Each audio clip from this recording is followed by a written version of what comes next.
مستقیم و ختیما میباد. میروار کشور بودم که این بازی رو برای شما شرح دادم. سربلند و خاناباد باشید. خیر.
از کنار راستی میدان توپ رو قبول میکند.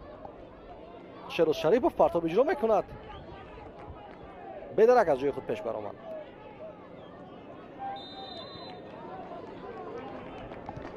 مهردین حسنов.